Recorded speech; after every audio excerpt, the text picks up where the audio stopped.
Hello everyone. आज का topic रहेगा भारतीय साक्ष्य अधिनियम। कल का जो टॉपिक था उसको कंटिन्यू करेंगे। भारतीय साक्ष्य अधिनियम चैप्टर 1 जो है, जो डेफिनेशन क्लॉज के बारे में बात करता है, वो हम करेंगे सेक्शन 1 एंड 2। ठीक है, तो कल जहाँ तक किया था उसको कंटिन्यू आगे बढ़ाएंगे। यहाँ तक हमने कर लिया था, अब यहाँ से शुरू करेंगे। A fact is said to be not proof. कब फैक्ट नॉट प्रूफ कहलाएगा? तो जब वो नीदर प्रूफ्ड और नॉट डिसप्रूफ हो जाए, तब वो फैक्ट क्या कहलाएगा? डिसप्रूफ, नॉट प्रूफ्ड, नहीं। कोई भी फैक्ट अगर वो नॉट टू बी प्रूव्ड रहेगा, तब उसको क्या कहेंगे कि नीदर प्रूव्ड नॉट डिसप्रूव्ड है। कोई भी फैक्ट ना ही प्रूफ हुआ है ना डिसप्रूव हुआ है, वो नॉट प्रूफ कहलाएगा। और नॉट प्रूफ कहाँ पे दिया गया है? आई जे, जो आई वाला क्लॉज है वो बात करता है अबाउट नॉट प्रूफ। ठीक है, और जे वाला क्लॉज क्या बात करता है? तो जे वाला क्लॉज बात करता है प्रूफ्ड के बारे में। आगे बढ़ते हैं। सेक्शन 2 बोलेंगे इसको। सेक्शन 2 के अकॉर्डिंग क्या सही है? The truth as provided in the court of law with the help of witness. Fact क्या होता है? एक ट्रूथ है। फैक्ट का मतलब होता है एनीथिंग, स्टेट और थिंग्स और relation of things capable of being perceived bye senses, ये होता है फैक्ट। और फैक्ट कहाँ डिफाइंड है? तो फैक्ट डिफाइंड है हमारा 2K 1K F में, F फॉर फैक्ट। और फैक्ट इन इशू कहाँ डिफाइन है? तो वो FG में डिफाइन है। ठीक है, आगे बढ़ते हैं। अच्छा, अब मैच द फॉलोइंग। तो रिवर्टेबल प्रिजम्पशन ऑफ लॉ कब होता है? जब कोर्ट अलाउ करेगी एविडेंस देने के लिए। इररिवर्टेबल कोर्ट अलाउ नहीं करेगी एविडेंस देने के लिए। प्रूफ्ड मतलब जो कोर्ट में मान लिया है कि एग्जिस्ट करता है। ठीक है, तो डी का तो अपने को पता है कि court believes it to be exist और कंसिडर्ड इट्स एग्जिस्टेंस प्रोबेबल। तो ये तो 4 का डी का 4 होगा। ठीक है, 4 हो गया। फिर कंक्लूसिव प्रूफ क्या होता है? तो कंक्लूसिव प्रूफ होता है court shall not permit evidence to contrary. Court allow नहीं करेगा एविडेंस देने के लिए। ठीक है, इसका 1 हो गया। फिर रिवर्टेबल और इररिवर्टेबल।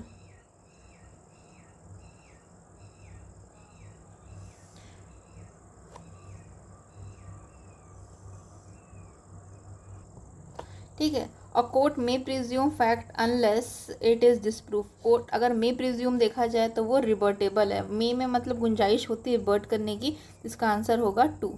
और कोर्ट शैल प्रिज्यूम, तो ये होगा आंसर नंबर 3। ठीक है, इसका आंसर होगा क्या? ये 2 3 1 4।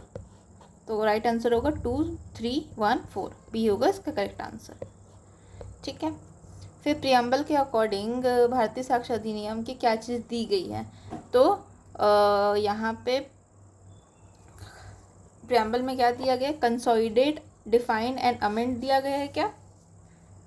Yes, consolidate, amend and define, ये याद कर लीजिए, ये प्रियम्बल में दिया गया है भारतीय साक्ष्य अधिनियम के। ठीक है, आगे बढ़ते हैं। ऑब्जेक्टिव क्या है हमारा? यही प्रियम्बल के बारे में बात करता है। तो ऑब्जेक्टिव क्या है? Consolidate, define and amend law of the evidence. फिर भारतीय साक्ष्य अधिनियम किस पे अप्लाई करता है? तो किस पे अप्लाई करता है? It applies to all the proceeding before और एनी कोर्ट। हाँ, इस पे अप्लाई करता है। एफिडेविट पे नहीं करता है और आर्बिट्रेशन पे नहीं करता है। फिर इंडियन एविडेंस किसने किया था? तो ये तो सर जेम्स स्टीफन थे, लेकिन अब ये इम्पोर्टेंट नहीं है। फिर फोटोस्टेट कॉपी किसी डॉक्यूमेंट का without the attestation can not be accepted as a secondary evidence. कोई भी इसका फोटोकॉपी है, फोटोस्टेट कॉपी है किसी भी डॉक्यूमेंट का, विदाउट अटेस्टेशन के उसको एविडेंस, सेकेंडरी एविडेंस नहीं माना जाएगा। तो इसका आंसर होगा such copy is not a secondary evidence in a strict sense. ये जो है स्ट्रिक्ट सेंस में सेकेंडरी एविडेंस नहीं है। ठीक है, इसका राइट आंसर होगा ए। फिर किस पे अप्लाई करता है? तो प्रोसीडिंग बिफोर द आर्बिट्रेटर पे अप्लाई करता है क्या? तो आंसर है कि नहीं करता, तो इसका करेक्ट हो गया ये। Affidavit submitted by the deponent, तो एफिडेविट पे भी अप्लाई करता है क्या? नहीं करता। ठीक है, फिर statement of made by the child, इस पे अप्लाई करता है।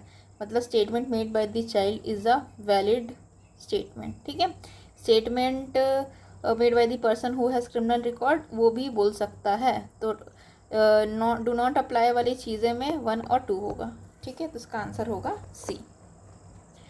फिर illiterate labourer makes mark daily on the wall in the house to count his day of the veg.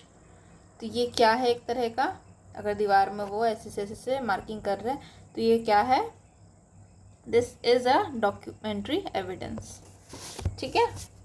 आगे बढ़े, क्योंकि डॉक्यूमेंट्री कोई भी हमने पढ़ा ना, कोई भी कैरिकेचर हो, कोई भी किसी भी मेटल प्लेट में कुछ लिखा हो, वो सब डॉक्यूमेंट के फॉर्म में आएगा।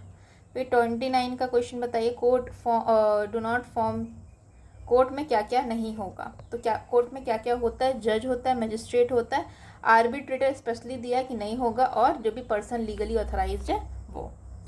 फिर आगे बढ़ते हैं, the statement made by the police by the accused amounts to confession. जो भी स्टेटमेंट दिया है कन्फेशन का, वो जो भी स्टेटमेंट दिया है पुलिस को, वो कन्फेशन बन सकता है। कब बनेगा, कंडीशन क्या है, जब वहाँ पे ए होगा इसका आंसर, कोई भी उसका जो स्टेटमेंट है that has led to the recovery of object, object की रिकवरी हुई। इसका बेयर एक्ट प्रोविजन देख लेते हैं। सेक्शन 23 में दिया गया है, क्या दिया गया है कि confession made to police officer, कोई भी कन्फेशन जो कि पुलिस ऑफिसर को दिया गया है against the accused is shell be prove. अच्छा, जो भी कन्फेशन पुलिस को दिया गया है वो shall be prove. No confession made to the police officer, वो प्रूफ नहीं किया जाएगा as against the person accuse of any offence. कोई व्यक्ति जो कि अक्यूज है किसी ऑफेंस का, कोई भी पुलिस ऑफिसर का उसको मतलब पुलिस ऑफिसर का कुछ कह रहा के सामने कुछ कहा गया है तो वो उसका कोई वैल्यू नहीं होगी। No confession made by any person while he is in custody of police officer, कोई भी कन्फेशन लिया गया है जब वो व्यक्ति पुलिस के कस्टडी में था, ठीक है, या वो पुलिस की कस्टडी में था, तो वो बिल्कुल वैलिड नहीं होगा। कब वैलिड होगा, जब इमीडिएट प्रेजेंस हो किसका, मैजिस्ट्रेट का, ठीक है। फिर आगे आते हैं, provided that when any fact is deposed as to discovery in the consequence of the information received from the person accused of any offence, ठीक है, डिस्कवरी हुई किसी इसकी इंफॉर्मेशन की in the custody of the police officer so much as such information and whether it amounts to confession और not, ये confession हो या ना हो, as distinction to the discovered may be prove. मतलब यहाँ पे बेसिकली बात कर रहा है, कोई भी ऑब्जेक्ट डिस्कवर हो रहा है,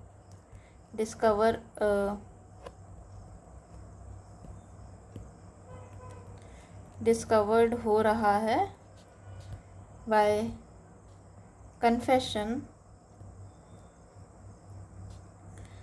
ऑफ एक्यूज्ड, तो वो जो ऑब्जेक्ट है वो यूज़ किया जा सकता है अगेंस्ट एक्यूज्ड, ठीक है।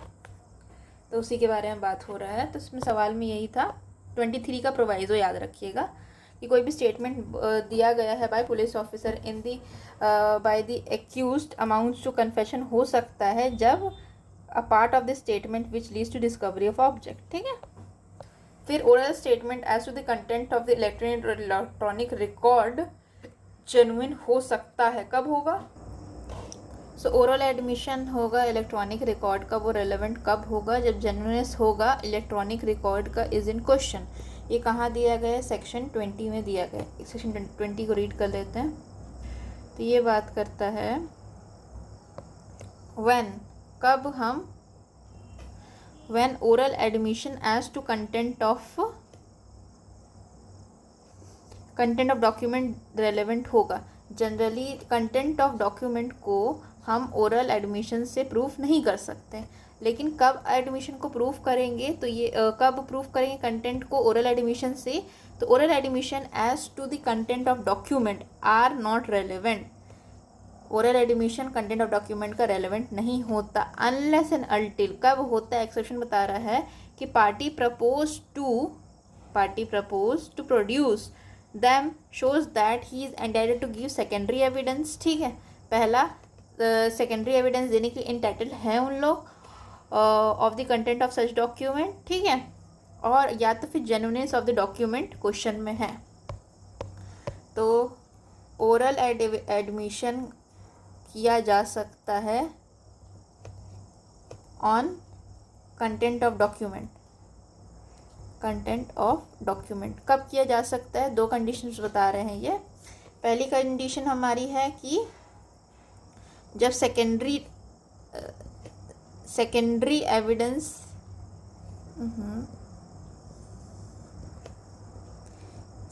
एविडेंस देने का अलाउड हो, ठीक है।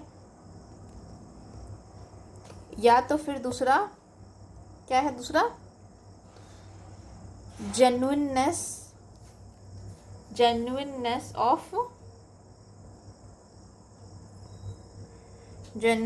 of document is in question। 2 condition में क्या कर सकते हैं हम?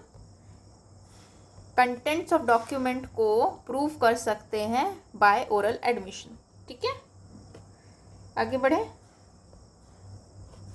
तो ये आगे सेक्शन 20। आगे बढ़े तो अंडर सेक्शन 1 के अकॉर्डिंग जो proceedings which are specifically excluded वो कौन कौन से हैं? तो एक्सप्लिसिटली एक्सक्लूडेड है हमारे बी वाले, आर्बिट्रेशन। फिर दूसरा है हमारा, नेक्स्ट क्वेश्चन में आ गए हम, which of the following is correct. तो evidence act apply to arbitration, गलत, रॉन्ग है ये। उसके बाद Indian evidence act applies to proceeding whose objective is to determine the jury relation between one and another, पता नहीं, let's hold it। उसके बाद है evidence act applies to judicial proceeding, गलत। Evidence act apply to departmental proceeding, ये भी हमने नहीं पढ़ा है। और whose objective is to determine the juror relationship between one and another, juror relationship between one and another। तो इसका आंसर मैं बी मार्क करूँगी क्योंकि बाकी सारे गलत लग रहे हैं मुझे, ठीक है। फिर कौन से डॉक्यूमेंट नहीं है? मैम डॉक्यूमेंट है, वर्ड्स लिथोग्राफ्ड है, फिर इंस्क्रिप्शन ऑन स्टोन है, a piece of metal with inscription that was used to cause fatal injury. तो जो ये तो फिर डॉक्यूमेंट नहीं हुआ, ये हुआ हमारा वेपन हुआ, तो ये आना नहीं चाहिए, ठीक है। ये डॉक्यूमेंट में नहीं फॉल करेगा। अगर पीस ऑफ मेटल इंस्क्रिप्शन वाला इतना तक रहता तो वो उसमें डॉक्यूमेंट में फॉल करता, लेकिन ये दूसरा हो गया, ये हो गया हमारा एक तरह से फिजिकल एविडेंस हो गया, ठीक है। फिर उसके बाद ये डॉक्यूमेंट की कैटेगरी में फॉल नहीं करेगा, इस पर अप्लाई नहीं करता है, तो इसमें से कोई भी नहीं, डी होगा इसका आंसर। 35 नहीं, इसका आंसर तो अब इस पे अप्लाई नहीं करता, तो अब ऐसा कुछ है ही नहीं। नन ऑफ द अबव मतलब कोई भी not applicable in the case of above ऐसा होना चाहिए था, ठीक है। तो ये भी फालतू क्वेश्चन है, ऐसा क्वेश्चन नहीं पूछेगा कंट्रोवर्सी वाला। इसके बाद ओरल एविडेंस क्या होता है? तो statement made before the court, yes. फिर डायरेक्ट एविडेंस होता है कि ओरल एविडेंस तो होता है लेकिन यहाँ पे नहीं दिया है। Deposition before the court only after the police has recorded the statement, तो ये नहीं। तो इसका आंसर 36 का क्या होगा? ए होगा, ठीक है। उसके बाद proof of a fact for the purpose of evidence depends on. Proof of fact for the purpose of evidence किस पे डिपेंड करता है? तो इसका आंसर है सी। बहुत अनकन्वेंशनल सा क्वेश्चन है। The proof of evidence for the purpose, the proof of fact for the purpose of evidence depend करता है एक्यूरेसी ऑफ द स्टेटमेंट पे। फिर नेक्स्ट देखते हैं हमारा statement based question. The statement is a genus and admission is a species while confession is सब genus, ठीक है। तो जीनस माने बड़ा हो गया, ये स्टेटमेंट हो गया बड़ा सर्कल। इसके अंदर में आया हमारा एडमिशन, ठीक है। एडमिशन सारे जो कन्फेशन होते हैं वो एडमिशन होते हैं, ठीक है। तो ये बड़ा सर्कल हुआ एडमिशन वाला। इसके और अंदर जाएंगे तो छोटा छोटा सर्कल हमारा कन्फेशन वाला होगा, ठीक है। तो ये स्टेटमेंट सही लग रहा है। Statement and evidence admission are species while confession is subspecies, तो नहीं, ऐसा नहीं है। फिर उसके बाद है statement and admissions are genus and confirm, नहीं, इक्वल फुटिंग पे नहीं रख सकते दोनों को, स्टेटमेंट और एडमिशन को। तो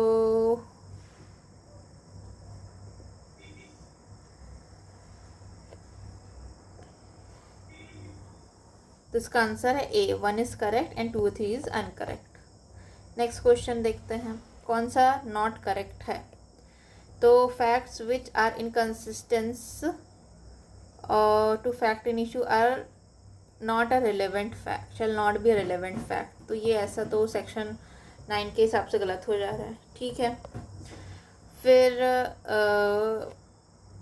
the fact not otherwise relevant are relevant by themselves in connection to which the other facts they make existence is probable and highly improbable। हाँ, ये भी सही लग रहा है, ये सही लग रहा है। any fact is relevant when it shows, क्या शो करता है, motive preparation of fact in issue, ये भी सही लग रहा है। फिर admission not conclusive, ये सेक्शन 25 के बारे में बात करता है। और PCM के बारे में क्या बात करता है, ये सेक्शन नंबर 6 हो गया। फिर ये नंबर सेक्शन नंबर 9 हो गया। तो हमारा गलत आंसर होगा ए नॉट करेक्ट है, ठीक है। नेक्स्ट क्वेश्चन में आते हैं, कौन सा इंस्क्रिप्शन ऑफ मेटल प्लेट और स्टोन डॉक्यूमेंट है, तो आंसर इज राइट, ठीक है। फिर document produced for inspection of the court include written document, caricature, electronic record and inscription, ठीक है। तो सारी चीज़ें डॉक्यूमेंट में आते हैं, तो 41 का सी होगा, ठीक है। फिर उसके बाद there are certain object arrange in certain order in a certain place, ये क्या है, दैट इज अ फैक्ट, ठीक है। इंस्क्रिप्शन ऑफ मेटल प्लेट क्या है, एक डॉक्यूमेंट है। फैक्टस प्रोबेंडम का मतलब क्या होता है, तो fact that has been believed और fact which has to be proved. तो fact which has been believed C होगा इसका आंसर, नहीं, the fact the principal fact to be proved, ये है फैक्टस प्रोबेंडम, ठीक है। और एक और कौन सा था हमारा, फैक्टस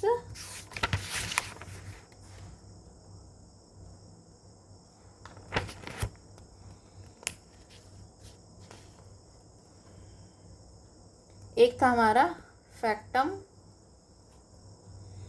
प्रोबांस, ये क्या होता है, तो फैक्ट दैट प्रूव्स, जिस चीज़ को प्रूफ करना, जो प्रूफ कर रहा है, जैसे कि एग्जांपल के लिए हमको प्रूफ करना है मर्डर को, तो उसमें क्या क्या चीज़ें प्रूफ होंगी, पहला वेपन देखेंगे, इंटेंशन देखेंगे, तो ये सब फैक्टम प्रोबांस है। और फैक्टम प्रोबेंडम है हमारा प्रिंसिपल फैक्ट जिसको प्रूफ किया जा सकता है।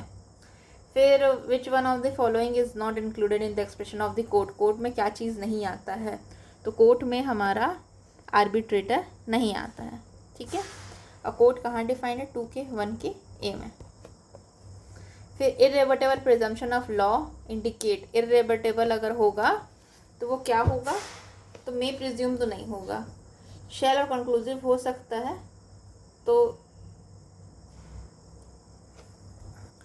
इररिवर्टेबल प्रिजम्पशन हमारा होगा कंक्लूसिव प्रूफ, क्योंकि दोनों रिवर्ट कर सकते, तो दोनों रिवर्टेबल होगा और ये इररिवर्टेबल होगा, ठीक है। Under Indian evidence act what has not been mentioned, mention क्या नहीं किया गया, रिलेवेंसी किया है, has not been mentioned, relevancy of evidence तो नहीं है, रिलेवेंसी ऑफ फैक्ट है, ये सभी नहीं किया है, 47 का सी, अच्छा वेट नहीं किया। एडमिसिबिलिटी वाली एविडेंस तो मैंने नहीं पढ़ी, मतलब वर्ड्स से तो नहीं पढ़ा, लेकिन उसके एसेंस में जैसे रिलेवेंसी ऑफ फैक्ट पढ़ा है, एविडेंस एडमिसिबिलिटी वाली भी चीज़ें पढ़ी, वेट ऑफ दी एविडेंस नहीं पढ़ा है, ठीक है। यहाँ पे गलत नहीं करना है, इसका आंसर होगा सी। फिर टर्म एविडेंस मतलब एविडेंस में include oral evidence, documentary evidence और electronic record produce for the insertion of the court, तो सारी चीज़ें डॉक्यूमेंट में फॉल करती हैं। तो 48 का आंसर होगा डी। फिर इसके बाद है कौन सा डॉक्यूमेंट होगा, वर्ड्स कैरिकेचर, ठीक है। कैरिकेचर होगा, वर्ड्स होगा, प्रिंटेड लिथोग्राफ्ट, यानी ये सारे के सारे होंगे। डन। नॉट प्रूफ का मतलब क्या है कि जिसको ना ही प्रूव्ड किया गया है और ना ही डिसप्रूव किया गया है, ठीक है। और अगर ये वाला होता नॉट एग्जिस्ट वाला तो ये डिसप्रूव हो जाता, और एग्जिस्ट वाला होता तो प्रूव्ड हो जाता। ये कहाँ दिया नॉट प्रूफ? आई में। प्रूव्ड कहाँ है? जे में। और ये कहाँ है? सी में। फिर to make a criminal harmless by supplying him those in things which he lacks to cure him from those drawbacks which he made him to convict the crime is known as. तो यहाँ पे एक तरह से क्या हो रहा है कि किसी भी क्रिमिनल को क्योर करना, cure him of those drawback which made him commit a crime, उसको क्योर करना कौन सा होगा? तो ये रिफॉर्मेटिव या रिहेबिलिटेटिव या करेक्टिव थ्योरी ऑफ पनिशमेंट होती है। फिर इंस्क्रिप्शन ऑन मेटल क्या है? ये डॉक्यूमेंट है, तो आंसर इज यस। फिर आगे आते हैं नॉट प्रूव्ड कहाँ दिया गया है? तो नॉट प्रूव्ड के मतलब क्या होता है? जो कि ना ही प्रूव्ड हुआ ना ही डिसप्रूव्ड हुआ है।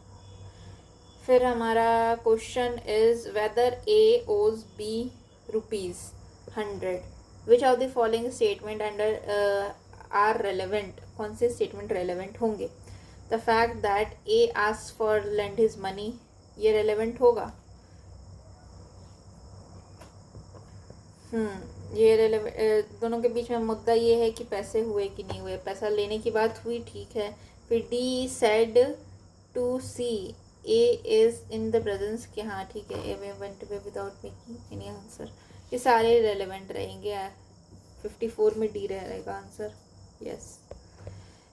फिर a fact under section 3 for the Indian evidence act mean, तो मीन क्या क्या होगा? Anything capable of being perceived bye senses, yes. State of things capable of being perceived bye senses, yes. या फिर रिलेशन ऑफ थिंग, तो anything, state of thing, सारे के सारे होंगे, ठीक है। फिर 56 का डी क्या बात करता है? 56 का डी आंसर होगा, तो कौन सा करेक्ट नहीं है? कोर्ट इंक्लूड्स आर्बिट्रेटर,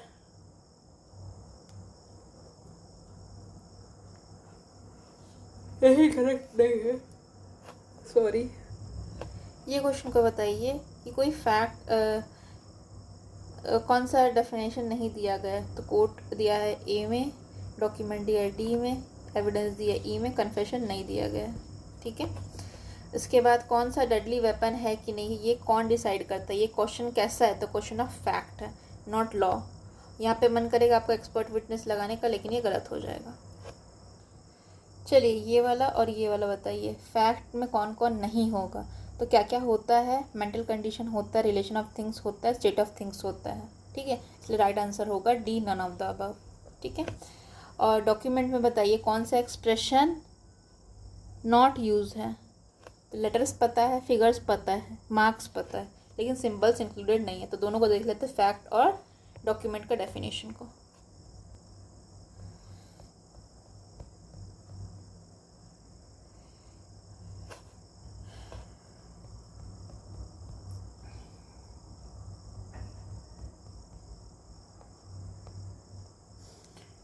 डॉक्यूमेंट में क्या क्या शब्द का प्रयोग किया गया है?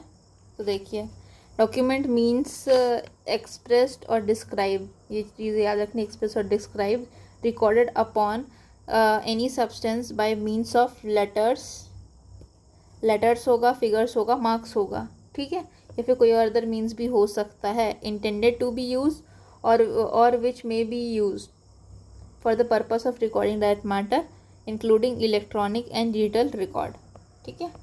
और अगर फैक्ट पे ऊपर जाएंगे तो फैक्ट में दोनों चीज़ें हैं, क्या क्या है?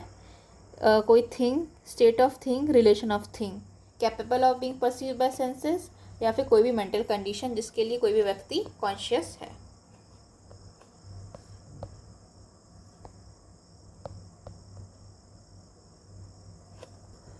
डॉक्यूमेंट में क्या नहीं आएगा? तो राइटिंग आता है, मैप आता है और वर्ड फोटोग्राफ आता है, टेलीफोनिक कन्वर्सेशन नहीं आता। फिर इंडियन एविडेंस एक्ट में क्या क्या चीज़ें हैं? तो फैक्टम प्रोबेंडम और फैक्टम प्रोबांस दोनों हैं, ठीक है। फैक्ट इन इशू का मतलब क्या, कोई भी फैक्ट जो कि एग्जिस्ट करता है of which is disputed bye the party. ठीक है। एविडेंस का मतलब क्या होता है, कोई भी स्टेटमेंट जो कि दिया गया हो किसके सामने, कोर्ट के सामने बाय द विटनेस। ठीक है। ना ही पुलिस को दिया हुआ स्टेटमेंट एविडेंस है, ना प्लीडिंग में दिया हुआ स्टेटमेंट एविडेंस है। जो भी विटनेसेस जो है कोर्ट के सामने देती हैं वो होता है एविडेंस। चलिए इसको बताइए, fact is result of what, तो फैक्ट रिजल्ट है एविडेंस का। ठीक है। फिर fact sought to be proved क्या कहलाता है, जिसको प्रूव करना है, तो ये होता है हमारा बी, फैक्टम प्रोबेंडम। और जिसको यूज़ करते हैं वो कौन सा फैक्ट है, फैक्ट प्रोबेंस। ठीक है। फैक्ट प्रोबेंस का मैंने मतलब क्या बताया था आपको, fact that proved, fact that proves. जिस फैक्ट की मदद से हम दूसरे फैक्ट को प्रूव करते हैं वो फैक्ट है फैक्टस प्रोबेंस। ठीक है। फिर next question, which of the following, ये बताइए, which of the following is required to be prove essentially, तो इसका आंसर रिलेवेंट फैक्ट को प्रूव करना पड़ेगा। ठीक है। फिर कोर्ट डू नॉट इंक्लूड कौन सा होगा, आर्बिट्रेटर इंक्लूड नहीं करता है। चलिए इस सवाल का जवाब दीजिए, कितने काइंड्स ऑफ प्रिजम्पशन क्लासीफाई किए हैं सुप्रीम कोर्ट ने, परमिसिबल और परमिसिबल प्रिजम्पशन या प्रिजम्पशन ऑफ फैक्ट ये होगा, कंपलिंग प्रिजम्पशन या प्रिजम्पशन ऑफ लॉ या फिर रिवर्टेबल प्रिजम्पशन ये भी है, और इररिवर्टेबल प्रिजम्पशन ऑफ लॉ और कंक्लूसिव प्रूफ ये भी है। तो इसका आंसर होगा डी। सारे ही सुप्रीम कोर्ट ने क्या किए हैं, डिफाइन किए, क्लासीफाई किए। ठीक है। प्रिजम्पशन ऑफ फैक्ट भी किया है, presumption of fact, presumption of law या इररिवर्टेबल प्रिजम्पशन ऑफ लॉ, और हमारा irrebuttable presumption of law that is conclusive proof. तो सारे ही इसके आंसर होंगे। नेक्स्ट क्वेश्चन, फिर कौन सा डॉक्यूमेंट है हमारा, जो कौन सा एविडेंस है जो कि इंडियन एविडेंस एक्ट में अलाउड नहीं है। तो पहला है हमारा personal knowledge and observation of the जज अबाउट द केस, ये कोई एविडेंस नहीं होता, स्टेटमेंट और डम विटनेस होता है। फिर document produce for the Inception of the court होता है, या इलेक्ट्रॉनिक रिकॉर्ड है ये, तो ये होता है। ठीक है। फिर making the fact in issue is, fact in issue बनाना किसका काम है, तो ये कोर्ट की ड्यूटी है। ठीक है। आगे बढ़े, कौन सा फैक्ट नहीं है, कौन सा फैक्ट है, तो देखा काउ को उसने कहा उसको जाने के लिए, इसका रेपुटेशन था, डी इसका आंसर होगा। ये सारे फैक्ट हैं।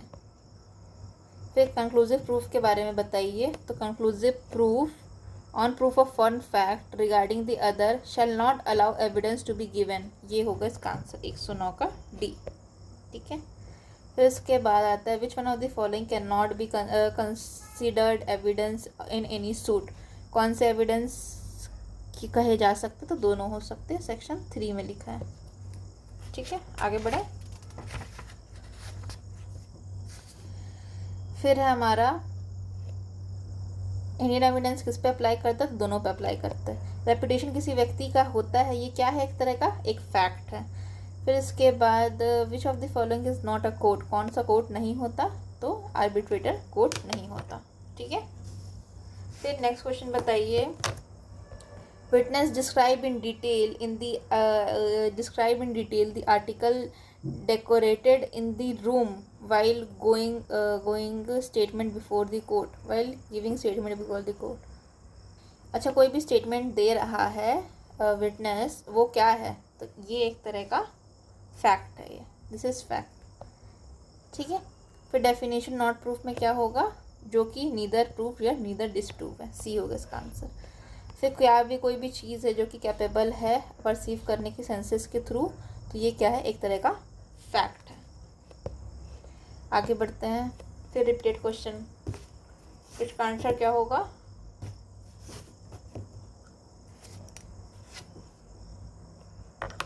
इसका आंसर होगा आर्बिट्रेटर कोर्ट में नहीं आता।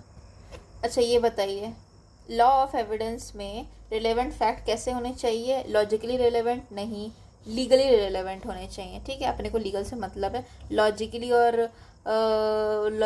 और लीगली दोनों होना चाहिए, ऐसा कोई ज़रूरी नहीं है। फिर कौन सा स्टेटमेंट करेक्ट है बताइए। So the map plans which I intended not to use in the evidence is a हाँ, ये हो सकता है। फिर ये भी करेक्ट है। चेक अपॉन द, ये भी डॉक्यूमेंट है। पावर अटर्नी, ये भी डॉक्यूमेंट है। नॉट यूज वाला नहीं होगा, फिर डी होगा इसका answer. Yes, not intended to be use वाला चीज़ हमारा डॉक्यूमेंट की कैटेगरी में फॉल नहीं करता। फिर आगे आइए, वेन एवर, तो जब भी मे प्रिज्यूम आता है तो वहाँ पे एक स्कोप रहता है। क्या चीज़ का स्कोप रहता है? कॉल फॉर विटनेस का, विटनेस मंगाए जा सकते हैं, ठीक है। फिर अगर फैक्ट अगर कंक्लूसिव प्रूफ होगा अनदर का, तो if fact is proof, if that fact is proof, तब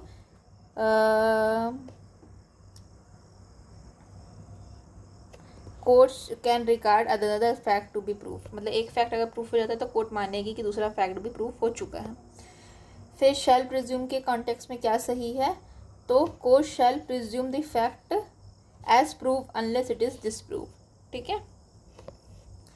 फिर इसके बाद है, इंडियन एविडेंस एक्ट का एक court have a no description regarding the proof of fact. तो कंक्लूसिव प्रूफ की कंडीशन में कोर्ट के पास कोई भी ऑप्शन नहीं होता डिसप्रूव करने का, ठीक है।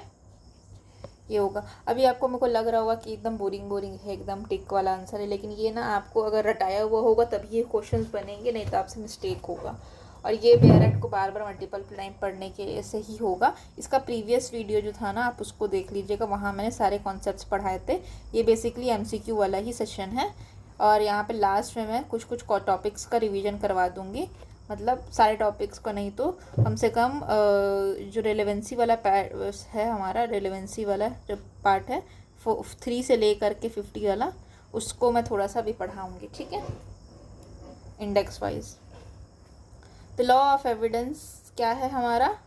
तो ये दोनों है, नहीं ये खाली प्रोसीजरल है, दोनों नहीं है, सब्सटैंटिव नहीं है एक तरह से, ठीक है।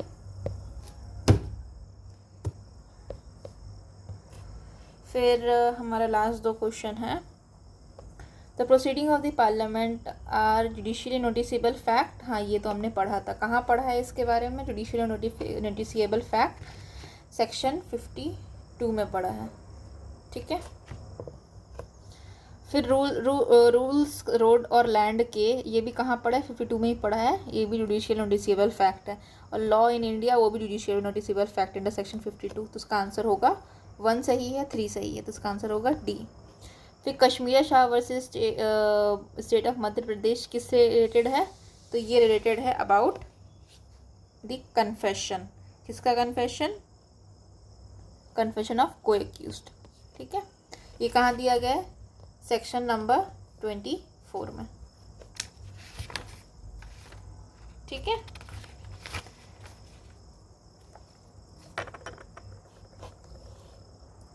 चलिए अब थोड़ा सा टॉपिक हम थोड़ा सा स्विच करते हैं। हमने ये वाला पार्ट कंप्लीट कर लिया है, दोनों वीडियो कंप्लीट करने के बाद ये वाली पार्ट हमारा कंप्लीट हो गया। अब हम चैप्टर 2 में आ गए हैं, रिलेवेंसी ऑफ फैक्ट में, ठीक है। तो रिलेवेंसी ऑफ फैक्ट का इतना सारा पोर्शन मैंने एक वीडियो में कवर कर लिया था, एक बार उसको चेक कर लेंगे आप। आज हम करेंगे एडमिशन से, ठीक है। तो एडमिशन सेक्शन 15 में क्या दिया है? एडमिशन की डेफिनेशन। सेक्शन 16 में क्या दिया गया है? Admission by the party to the proceeding और हिज एजेंट, ठीक है। तो एडमिशन कौन कौन कर सकते हैं? पार्टी टू द प्रोसीडिंग, फिर person whose position must be proof against the person in the suit, ये भी एडमिशन कर सकते हैं। और कौन एडमिशन कर सकते हैं? तो party expressly referred bye the party, वो भी कर सकता है। सेक्शन 19 में कौन है? तो 19 में बात करता है एडमिशन, प्रूफ ऑफ एडमिशन हो सकता है against the person making it, ठीक है। मतलब सेल्फ हार्मिंग वाला एडमिशन अलाउड है, सेल्फ हार्मिंग वाला, ठीक है। फिर when oral evidence at the content of the document are relevant, कब oral admission contents of document relevant होगा? ये हमने अभी पढ़ा था। कौन सा कंडीशन दिया था? तो कंडीशन था वो पहला है सेकेंडरी एविडेंस उसका अलाउड है तब, और जब जेन्युइननेस क्वेश्चन में हो, जेन्युइननेस ऑफ डॉक्यूमेंट क्वेश्चन में हो, तब क्या कर सकते हैं, ओरल एविडेंस दे सकते हैं किस चीज़ का, कंटेंट्स ऑफ द डॉक्यूमेंट का। फिर आता है 21 में। 21 में क्या बात करता है, admission in civil cases one relevant, civil cases में कब एडमिशन रेलेवेंट होता है। फिर 22 क्या बात करता है, कन्फेशन के बारे में। Confession caused by inducement, threat, coercion and promise. Inducement, threat, coercion and promise, तो ITCP, इसको याद रखिएगा। When irrelevant in the criminal cases, मतलब कन्फेशन जो है ये इससे किया गया है, ठीक है, और किस कंडीशन में हमारा जो प्रोसीडिंग में, क्रिमिनल प्रोसीडिंग में कन्फेशन इररेलेवेंट होता है, इसके बारे में बात कर रहा है। फिर 23 बात करता है कन्फेशन टू पुलिस ऑफिसर। 24 बात करते हैं किसके बारे में, consideration of proof of confession affecting the person making it, यहाँ पे जॉइंट ट्रायल को एक्यूज्ड के बारे में बात करता है, ठीक है। 25 में क्या बात करते हैं, जो एडमिशन है वो कंक्लूसिव प्रूफ हो सकता है, बट कंक्लूसिव प्रूफ नहीं है, बट किसी व्यक्ति को स्टॉपर लगा सकता है। स्टॉपर लगाना मीन्स अगर किसी व्यक्ति ने किसी कन्फेशन के एडमिशन के थ्रू अपनी पोजीशन चेंज कर ली है, या फिर उसके बिलीव में आकर के कुछ भी ऐसा कर लिया है, तो वहाँ पे उसने एडमिशन कर लिया तो उसको उसी जगह पे स्टॉप कर दिया जाएगा, ठीक है। तो ये हमारा है, अब इसी के क्वेश्चंस हम लगाएंगे।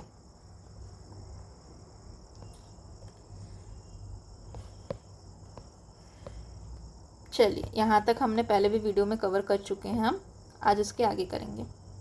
फिर एडमिशन,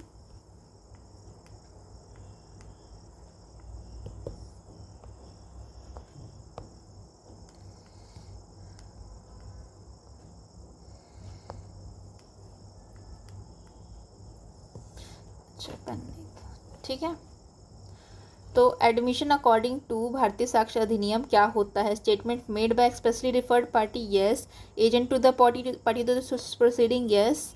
फिर इसके बाद है हमारा person whose liability must be proved, हाँ ये भी व्यक्ति हो सकता है। Person from whom party derive its interest of in subject matter, तो सारे लोग आ सकते हैं किसके डेफिनेशन में।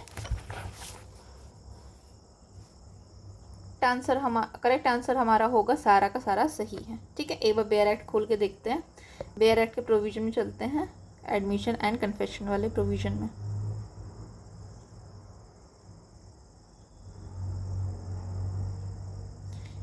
यस, ठीक है। तो एडमिशन की डेफिनेशन क्या होती है, admission an admission is a statement और ओरल डॉक्यूमेंट्री स्टेटमेंट होता है इलेक्ट्रॉनिक रिकॉर्ड का विच सजेस्ट एनी इन्फेरेंस और as to any fact in issue और रिलेवेंट फैक्ट।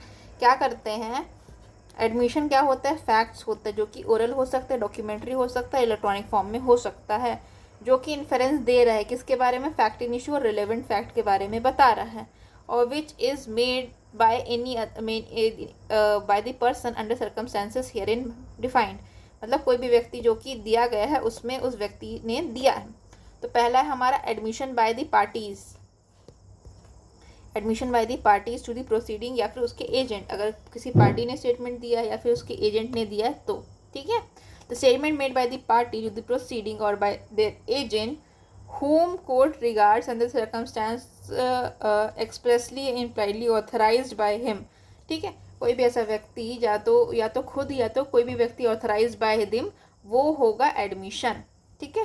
फिर और कौन कौन से लोग एडमिशन कर सकते हैं, तो पार्टीज टू द सूट और sewing in a representative character, कोई भी व्यक्ति रिप्रेजेंटेटिव कैरेक्टर में दे रहा है वो एडमिशन होगा।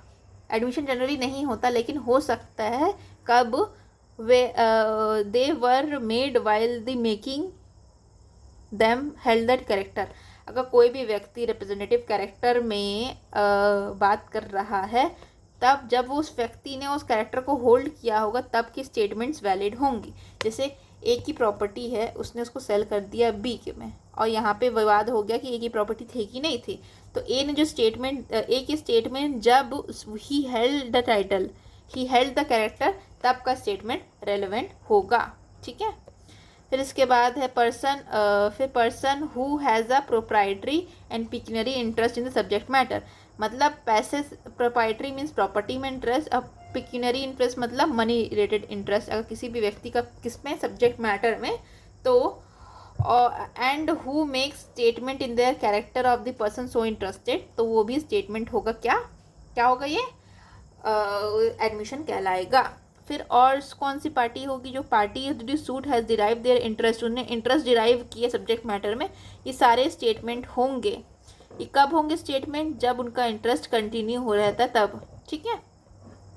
फिर और कौन कौन से व्यक्ति हैं? तो और व्यक्ति हैं हमारा admission by the person whose decision must be prove as against the party to the suit, जिसकी डिसीजन को प्रूव करना है, थर्ड पार्टी जो भी क्लेम कर रहा है, तो डिसीजन को प्रूव करना है to the party to the suit, वो भी कुछ स्टेटमेंट देगा, तो वो भी रेलेवेंट होगा। A statement made by the person whose position and liability, ठीक है, it is necessary to prove as against any party to the suit are admissible, ठीक है। इसका एग्जाम्पल देते हैं। A undertakes to collect the rent for B, ठीक है। ए जो है वो व्यक्ति है, केयर टेकर है, एक तरह से लैंड का केयर टेकर है, और बी ओनर है, ठीक है, ओनर है। फिर ए सूट फाइल कर रहा है बी को कि उसने पैसे कलेक्ट नहीं किए सी से, सी इससे पैसे लेता है, ये टेनेंट है, ये लैंडलॉर्ड है, ये ओनर है, ठीक है। तो उसने सूट फाइल कर दिए केयर टेकर के ऊपर, कि ओनर ने सूट फाइल कर दिया केयर टेकर के ऊपर कि उसने टेनेंट से पैसे नहीं लिए। A denies that the rent was due collected by that rent was due from C to B, मतलब सी ने पैसे नहीं दिए बी को, ठीक है। फिर A statement by C, a statement by C that he owes B rent is एडमिसिएबल।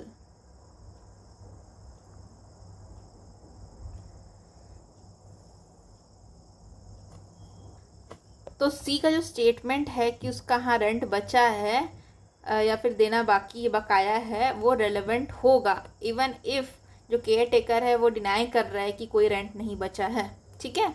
तो यहाँ पे थर्ड पार्टी को भी जिसकी पोजीशन स्टैब्लिश करी जाएगी बिटवीन द पार्टी, वो उसको भी रेलेवेंट माना जाएगा। फिर आगे बढ़ते, admission by the person expressly referred bye the party, किसी पार्टी ने किसी व्यक्ति को रिफर किया गया कि जाओ उससे पूछ के आओ। यहाँ पे एग्जाम्पल भी है कि अगर हॉर्स सेल कर रहे हैं, तो अगर किसी ने पूछा, मतलब क्वेश्चन ये है कि हॉर्स जो सेल कर रहा है ए, वो साउंड है कि नहीं है, ठीक है। तो ए ने बोला जाओ सी से पूछ किया, तो सी जो भी बोलेगा वो माना जाएगा कि ए बोल रहा है, क्योंकि उसने रिफर किया है स्पेशली दिस व्यक्ति को, ठीक है। आगे आते हैं नेक्स्ट क्वेश्चन पे। Who can make admission under BSA, तो हमारा पार्टी टू द सूट हमेशा कर सकती है, थर्ड पार्टी नहीं कर सकती। The term admission in Indian evidence क्या होता है? तो ये होता है नन ऑफ द अबव, इसमें से कुछ नहीं, ना कंसेंट है, ना एग्रीमेंट है, ना सबमिशन है। फिर all the admissions are confession but all confession are not admission, तो ये इनकरेक्ट होगा। करेक्ट स्टेटमेंट होना चाहिए एडमिशन बड़ा सर्कल है और ये छोटा सर्कल है, तो ऑल कन्फेशन आर एडमिशन मैं लिख देती हूँ।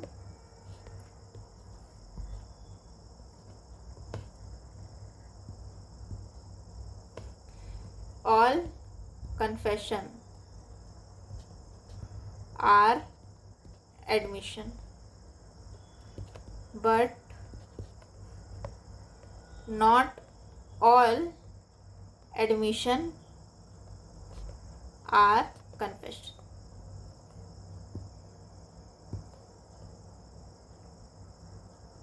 ठीक है, जितना भी हमारा कन्फेशन है वो एडमिशन होता ज़रूर है, बट सारे एडमिशन कन्फेशन नहीं हो सकते, ठीक है।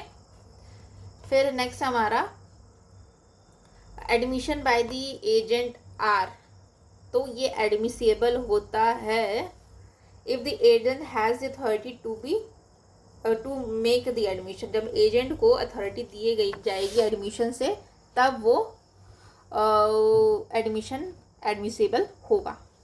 फिर admission binds the maker in far as relate to, कब बाइंड करता है मेकर को?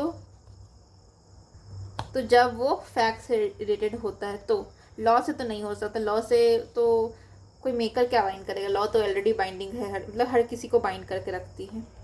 फिर admission is conclusive proof of the fact stated therein, not conclusive proof but may estop as estoppel, ये सही है, सेक्शन कौन सा 25 में दिया, ठीक है। फिर आइए नेक्स्ट क्वेश्चन में, admission means statement made before the court,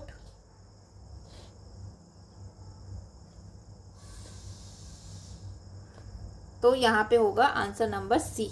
ये अकॉर्डिंग टू उसकी डेफिनेशन जो है, अकॉर्डिंग टू सेक्शन 15 जो डेफिनेशन उसमें ये है, statement suggesting inference as to the fact in issue क्या होता है, हमारा एडमिशन होता है। फिर if accuse voluntary consent for brain mapping and narco test, ठीक है। तो यहाँ पे 2 केस को मैं याद करूँगी। अगर मेन मैपिंग और नार्को एनालिसिस आएगा तो मेरे को केस लॉ याद रखना है, कौन सा, Selvi versus state of Karnataka, Karnataka 2010 का केस है। इसमें ये चीज़ हेल्ड किया गया था कि इनवॉलेंट्री टेस्टिंग नहीं कर सकते हैं, इनवॉलेंट्री नॉट अलाउड, ठीक है, वॉलेंट्री किया जा सकता है। तो इफ़ द एक्यूज वॉलेंट्री खुद से कंसेंट करता है किसके लिए, नार्को एनालिसिस के लिए, तो ये रेलेवेंट किस में होगा, तो ये हमारा कन्फेशन के प्रोवाइज़ो में फॉल करेगा, 23 के प्रोवाइज़ो के सी में, प्रोवाइज़ो में फॉल करेगा, ठीक है। तो ये कन्फेशन कहलाएगा। अगर कोई भी व्यक्ति जो कि ब्रेन मैपिंग को अलाउ कर रहा है, नार्को एनालिसिस को अलाउ कर रहा है, वॉलेंट्री खुद से अलाउ कर रहा है, तो ये तो वायलेशन नहीं होगा, बस पहले उसकी फंडामेंटल राइट्स का, और जितने भी इन्फॉर्मेशन उससे मिलेंगे वो कैसे इन्फॉर्मेशन रहेंगे, तो ये रेलेवेंट रहेंगे एज कन्फेशन अंडर सेक्शन 23 का प्रोवाइजो, ठीक है। आगे बढ़ते 23 के प्रोवाइजो के अकॉर्डिंग क्या चीज़ें हैं, तो permits the use of discovery statement which lays down distinction as to how much information content in the statement of this accuse is made, ठीक है। फिर which one of the following information is relevant, कौन सी information relevant होती है, तो ये उसका आंसर होगा D, information given by the accused as relates distinctly to the fact thereby discovered, ठीक है। फिर कन्फेशन कहाँ डिफाइंड है, इज डिफाइंड अंडर, डिफाइंड तो कहीं नहीं है, तो इसका आंसर होगा डी, ठीक है। तो 17 में क्या दिया गया बताइए, एडमिशन बाय पर्सन, सब में एडमिशन ही है, admission by person whose position must be prove, whose position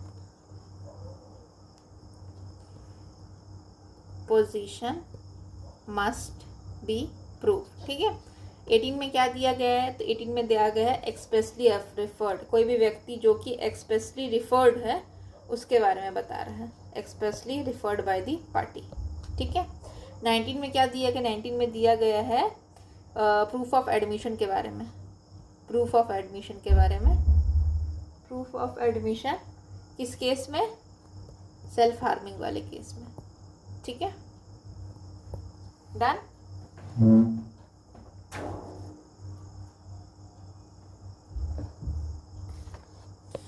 फिर एविडेंसरी वैल्यू क्या है हमारी, तो नॉट इम्पॉर्टेंट, कंक्लूसिव, बाइंडिंग नहीं, स्टॉपल की तरह काम की जा सकती, सेक्शन 25 में है, ठीक है। फिर नेक्स्ट है हमारा which one of the following is no evidence, कौन सा एविडेंस नहीं होगा, तो कौन कौन से एडमिशन हो सकते हैं, admission by one of the several defendant in the suit against another defendant, एक डिफेंडेंट का अगेंस्ट दूसरे डिफेंडेंट का स्टेटमेंट सही हो सकता है, मतलब एडमिशन कोई, मतलब कौन सा एडमिशन कोई एविडेंस नहीं होगा, ठीक है। तो एक डिफेंडेंट दूसरे डिफेंडेंट का जो होगा वो जो एडमिशन नहीं होगा, admission by the guardian, guardian against the minor, तो ये भी नहीं होगा, ठीक है। ये थोड़ा सा रटने वाला क्वेश्चन है, कॉन्सेप्ट्स नहीं है इसमें। N admission is the best evidence against the maker if it is, तो बेस्ट एविडेंस कब होता है, जब या इधर डॉक्यूमेंट्री फॉर्म में हो या ओरल फॉर्म में या इलेक्ट्रॉनिक फॉर्म में हो। ये वाला कहाँ दिया गया है, अगेंस्ट द मेकर वाला सेक्शन 19 में। Proof of evidence of the person making them और बाय ऑन देयर बिहाफ।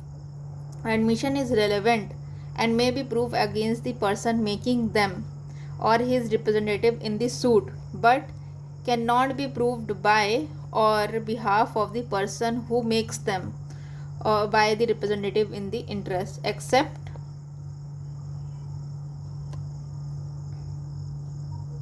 अगर वो 26 का हो, डाइन डिक्लेरेशन हो। ठीक है, ठीक है, अब कल करेंगे, यहाँ से कंटिन्यू करेंगे। ठीक है, आज के लिए बाय बाय, थैंक यू।